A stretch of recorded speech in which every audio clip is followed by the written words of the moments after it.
भाई मैं तो राजनीति में आने से पहले करोड़पति था, और आप लोग जो राजनीति में आने से पहले भिखारी थे वो करोड़पति कैसे बने? और इस हरिद्वार जनपद के विकास के लिए 1000 करोड़ रुपया सालाना आता है। 50% की घूसखोरी जिला पंचायत, पीडब्ल्यूडी और अन्य विभागों की है। 25% ठेकेदार खा जाते हैं। खाएंगे नहीं क्या? उनका हक है भाई, वो तो जब काम करेंगे तो कमाएंगे। 75% चला जाता है। 25% की सड़क या निर्माण कार्य 25 दिन चलेगा, इससे ज्यादा चलेगा नहीं। लोग करोड़ों रुपए खर्च करके जिला पंचायत अध्यक्ष बनते हैं, और उसके बाद जो वसूली, मैंने गैरसैंण सदन में आवाज उठाई थी भाई करेंगे, तो मैंने कहा माननीय अध्यक्षा जी, इस सदन में अगर विधायक अपनी बात रखता है तो लोग सबूत मांगते हैं। ये बड़ा शर्मनाक है, किसी सदन में एक क्षेत्र का प्रतिनिधि क्षेत्र के भ्रष्टाचार की बात करता है तो सदन में मंत्री खड़े होकर कहते हैं कि सबूत ले आइए, मैं कार्रवाई कर दूंगा। तो मैंने कहा मेरे पास सबूत है, और मेरे पास वीडियो के रिकॉर्डेड सबूत हैं, और आपको इस बात का शक नहीं होना चाहिए कि जब मैं कुछ कह रहा हूं तो मैं कह रहा हूं, लेकिन मुझे अनुमति चाहिए कि विधानसभा में लगी 4 वीडियो वॉल, क्योंकि वहां 4 वीडियो वॉल लगी है गैरसैंण में, मैंने कहा चारों वीडियो वॉल पे आप चला कर दिखाएंगे कि ये सबूत भ्रष्टाचार के हैं या नहीं। आवाज नहीं निकली, पूरा सदन की चुप हो गए, क्योंकि उन्हें मालूम है कि उमेश कुमार अगर कह रहा है कि उसके पास सबूत है तो उसके पास सबूत होंगे, वो गलत नहीं कह रहा हूं। कोई नहीं बोला। इस हरिद्वार को बेच दिया, इस हरिद्वार को खोखला कर दिया। जहां लोग मोक्ष प्राप्त करते हैं, जहां लोग दुनिया से हस्तियां आती हैं, अमेरिका और गाना और पता नहीं कहां से कि भाई चलो अंतिम यात्रा मोक्ष प्राप्ति की गंगा में जाकर हमारी हस्तियों को मिलेगी, लोग करने आते हैं। उस हरिद्वार जनपद को आज तक मोक्ष प्राप्त नहीं हुआ, इस भ्रष्टाचार की भेंट चढ़ा हुआ है। आप तहसील स्तर पर चले जाएं, आप ब्लॉक स्तर पर चले जाएं, लक्सर ब्लॉक की मैंने जांच कराई, 21 मरे हुए लोगों के नाम पर पाइपलाइन आवंटित कर दी गई, पैसे का निस्तारण हो गया। 21 मरे हुए लोग। जब मैंने जांच के लिए पत्रावली चलवाई तो सब नानुकुर करने लगे। 3 महीने में मैंने बोला विनय शंकर पांडे डीएम ने, मैंने कहा डीएम साहब, अगर आपने 90 दिन में इसका निस्तारण नहीं किया ना तो फिर मैं क्या इलाज करूंगा आपका, वो आप अच्छे से जानते हो, मुझे निस्तारण चाहिए। 3 महीने में निस्तारण हुआ। 7 अधिकारियों के खिलाफ भ्रष्टाचार अधिनियम के खिलाफ मुकदमा दर्ज कराया। पहला उदाहरण है पूरे उत्तराखंड।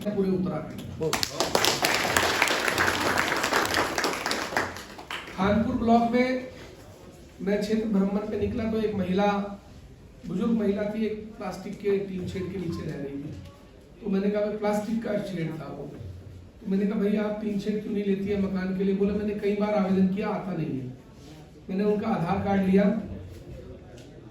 वीडियो को मैंने बुलाया, जांच कराई तो पता लगा उनके नाम पर टीन शेड पहले से आवंटित है, शौचालय भी आवंटित है, लेकिन गया कहां पता नहीं। अब मैंने जांच शुरू कराई। एक कंपनी संदिग्ध थी, क्योंकि मुझे इन्वेस्टिगेशन का शौक है, शुरू से है, तो अक्सर जांच पड़ताल करता रहता हूं। तो मैंने एक कंपनी पकड़ी। उस कंपनी ने बाहर से 25 लाख रुपए का माल खरीदा और ब्लॉक को 3.5 करोड़ रुपए का बिल जनरेट किया क्षेत्र में काम करने का। क्या ये संभव है? 25 लाख का रॉ मटेरियल लाके 3.5 करोड़ के काम कर दे? ये भ्रष्टाचार है। उस कंपनी के खिलाफ अभियोग पंजीकृत कराया, उस कंपनी से रिकवरी कराई। एक उदाहरण नहीं है, सैकड़ों उदाहरण है। लोग लोगों के शौचालय खा रहे हैं, लोग लोगों के टीन शेड खा रहे हैं, गरीब विधवाओं के टीन शेड, शौचालय, उनके मकान। जो चोर मचाई, जो भ्रष्टाचार इस हरिद्वार जनपद में है, इतना अथाह भ्रष्टाचार मैंने कहीं देखा नहीं। और क्यों है? क्योंकि यहाँ के सांसद, यहाँ के विधायक, बुरा मत मानिएगा, मुझे कहने में कोई गुरेज नहीं है, विधायकों को हरिद्वार की आवाज उठाते डर लगता है। मैंने एक दिन सदन में एक से कहा, मैं नाम नहीं कहना चाहता क्योंकि अच्छा नहीं लगता, एक गरिमा 2 विधायकों के बीच की बात नहीं कहनी चाहिए। मैंने कहा विधायक जी आपके क्षेत्र में हो रहा है, नियम 58 में लगा के बहस करो। कहते यार वैसे ही काम नहीं होते और होने बंद हो जाएंगे। अरे ये डर शर्म ना करिए। आप धोखा कर रहे हो उन लोगों के लिए जिन्होंने आपको चुन के भेजा है, जिन्होंने आप पे विश्वास जता के भेजा है कि ये आदमी हमारी लड़ाई लड़ेगा।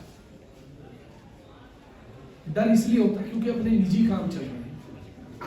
डर इसलिए होता है लोगों की अपनी ठेकेदारियां चल रही हैं, अपने जमीनों के काम चल रहे हैं। एक क्या कहूं इस बार में, क्या कहूं इस मंच पे कहते हुए आप लोगों को, अपने धंधों में लिप्त हैं, और जब आप अपने धंधों में लिप्त हो जाते हैं तो आम आदमी का इंटरेस्ट कहीं ना कहीं सफर करता है।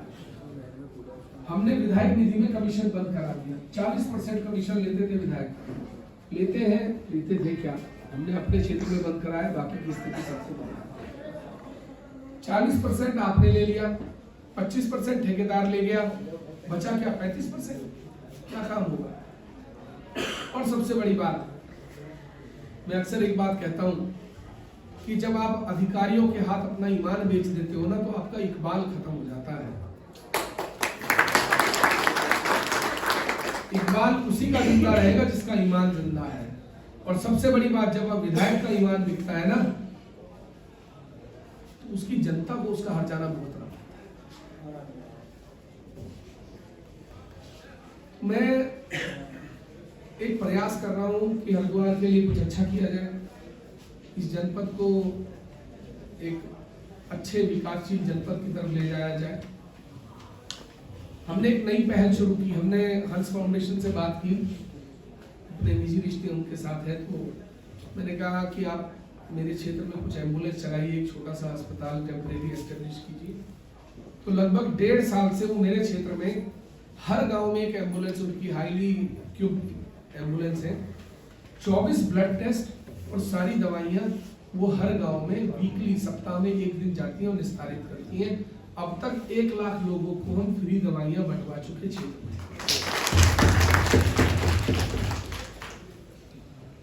तो ये हरिद्वार बचाने की लड़ाई है। इस बार आप एक बार बताइए, यूके SSSC में 2 भाषाएं जोड़ दी गई। मुझे कहने में कोई गुरेज नहीं है, बुरा भी मत मानिएगा कोई अगर व्यक्ति बाहर से हो। यहाँ पे हम सम्मान करते हैं सभी का, हम सभी भाषाओं का भी सम्मान करते हैं, उत्तराखंड का भी सम्मान करते हैं। और मुझे ये बताइए कि हरिद्वार के कितने बच्चों को, हमारे कितने बच्चों को गढ़वाली और कुमाऊनी आती है? आपने उसके 7 से 12 नंबर जो है यूके SSSC में आपने जोड़ दिए। इसमें PIL में जाएंगे हम, क्योंकि ये गलत है। मैंने बोला है बच्चों से कि आप PIL तैयार कराता हूँ मैं, आप लोग आओ। आप पहले दिन से हमारे खिलाफ षड्यंत्र कर रहे हैं, आप पहले दिन से हमारे खिलाफ साजिशें कर रहे हैं। पिछली बार यूके SSSC ने एग्जाम रखा शिवरात्रि के दिन हल्द्वानी में। क्या अंधे हैं आप? क्या आंखें फूट गई हैं? आपको नहीं पता? आप कैलेंडर नहीं देख सकते? हरिद्वार का बच्चा हल्द्वानी एग्जाम देने जाएगा, शिवरात्रि के दिन एग्जाम है, तो 1 दिन पहले जाना पड़ेगा। अगर 1 दिन पहले जाना पड़ेगा तो क्या हरिद्वार का बच्चा हरिद्वार से बाहर निकल सकता है? जब 1-1.5 करोड़ आदमी यहाँ होता है, सारे रास्ते बंद होते हैं। मुझे सुबह फोन आया 5:30-6 बजे के करीब, बच्चे रोते हुए फोन पे, बोले हम बस अड्डे पे खड़े हैं, अब बस नहीं है, चारों तरफ बंद है, प्राइवेट से भी नहीं जा सकते। मैंने यूके SSSC के अध्यक्ष को फोन लगाया, मैंने कहा अगर एक भी बच्चा हरिद्वार जनपद का रह गया ना, मैंने कहा मार्तोलिया जी एक बात समझ लेना, वहीं आके आयोग में मैं आपके कपड़े फाड़ूंगा, ध्यान रखना इस बात को। उसके बाद मैंने हैंकी को फोन किया, ट्रांसपोर्ट सेक्रेटरी को। मैंने कहा हैंकी जी मुझे 1 घंटे के अंदर बसें चाहिए। DGP से मैंने फोन किया, सुबह 7 बजे बात हुई। मैंने कहा आप एक वायरलेस पे मैसेज जारी कराएं कि जिस बच्चे के पास एंट्रेंस एग्जाम के लिए उसका जो कार्ड होगा, प्रवेश पत्र होगा, उसे किसी भी मोड़ पे, किसी भी बैरियर पे रोका ना जाए। सुबह आदेश जारी कराया वायरलेस पे कि जो भी बच्चे एग्जाम देने जा रहे हैं उनका प्रवेश पत्र देख लें, किसी भी चौक पे उनको प्राइवेट या गाड़ियों से रोका ना जाएगा। ये भेदभाव है। 3 साल में आपको जाति प्रमाण पत्र रिन्यू कराना है। क्यों भाई 3 साल में जाति बदल जाती है? मूल निवास का पता नहीं। आप लोग देखिए, आप समझदार लोग हैं, हो सकता है मैं कम जानता हूँ इस बारे में, लेकिन हम लोग एक गुलामी की तरफ जा रहे हैं। हम लोग बंधुआ मजदूर हैं, बंधुआ गुलाम हैं। आएगा कोई भी हमारे सर पे बिठा देंगे, हम जिता के भेज देंगे, उसके बाद वो ना यहाँ आएगा ना झांकेगा। मुझे सांसद जी ये बता दें, रमेश पोखरियाल निशंक जी, पिछले 10 साल में क्या एक बार भी हरिद्वार जनपद की आवाज उठाई? नहीं उठाई। मुझे एक दिन ऐसा बता, एक योजना ऐसी बता दे जिस योजना को ये कह सके कि मेरी ये स्वर्णिम योजना है, मैं केंद्र से राज्य के लिए लेकर, अपने जनपद के लिए लेकर आया। नहीं है। तो ये हमें या तो गुलाम रहना है या हमें सफल रहना है, या हमें तय करना है। और ये आप जैसे बुद्धिजीवी लोग, जो लोग एक स्तंभ है, आप लोगों को तय करना है, क्योंकि हमेशा पानी ऊपर से नीचे आता है, नीचे से ऊपर नहीं जाता है। तो जो एक सोच है, जो एक समझ है, जो एक जागरूकता है, वो आप लोगों से समाज में फैल रही है। मैं दूसरी बात, आप लोगों के भवन की बात चल रही थी, आप भवन निर्माण शुरू कराइए। आपको मेरी जो भी जरूरत होगी, जैसी भी जरूरत होगी, मैं आपके साथ। ये कह रहे हैं कि मैं लाख दे दूंगा, 2 लाख दे दूंगा, इसका कोई महत्व नहीं है। आप शुरू कराइए, आपने जितना सोचा नहीं होगा मैं उतना आपके लिए करूँगा। और इसी के साथ मैं अब आप लोगों से इजाजत चाहूँगा। बाकी तो चलती रहेंगी सब चीज़ें, आपके साथ जुड़े रहेंगे। बहुत बहुत धन्यवाद आप सभी का। करा उस दिन मेरी 80 करोड़ की संपत्ति थी। तुम बताओ, जो लोग 2-2 लाख 3-3 लाख रुपए का शपथ पत्र दाखिल करते हैं और अगला शपथ पत्र 10 करोड़ का होता है, वो कैसे बन जाता है?